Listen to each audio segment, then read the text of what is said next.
Sir నమస్కారం sir. నమస్కారం sir. మీ పేరు చెప్పండి. రాఘవేంద్ర. ఏ ఊరు? గద్వాల జిల్లా అమరావతి. మొత్తం ఎన్ని ఎకరాల పత్తి మీరు సేద్యం చేస్తున్నారు? 6 ఎకరాలు సార్. 6 ఎకరాలు సేద్యం చేస్తున్నారు. ఎన్ని సంవత్సరాల నుంచి మీరు వ్యవసాయం చేస్తున్నారు? ఒక 15 అనుభవం అనుకో. 15 సంవత్సరాల అనుభవం ఉంది.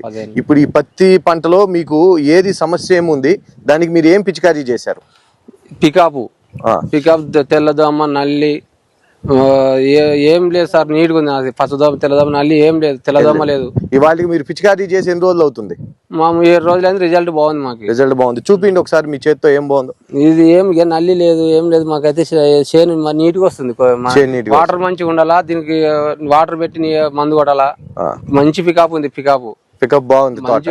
తోట క్వాలిటీ చూపిండి ఒకసారి. తోట మంచిగా ఉంది సార్. మాది నీట్ గా జబర్దస్త్ ఉంది. మాకైతే ఇప్పటికైతే మంచిగా రిజల్ట్ ఉంది సార్. మాది మీరు ఇచ్చిన దయవలన అయితే మాకు మంచిగా ఉంది. రైతు సోదరులందరినీ పికప్ వాడుకోమని చెప్పొచ్చా? చెప్తాను నేను బంగారులాగా చెప్తాను. ఇంకా మీరు చెప్పినారంటే ఇంకా 20 మంది కానీ చెప్తాను. నా చేను రిజల్ట్ చెప్పి మన ఫస్ట్ మనది వచ్చిందంటే నా చేను ఆలోచించి ఫాలో అవుతారు సార్. ఫాలో అవుతారు. మంచి ఫాలో అవుతారు. ఓకే, ఇది పికప్ వాడిన ఫార్మర్ యొక్క అనుభవం.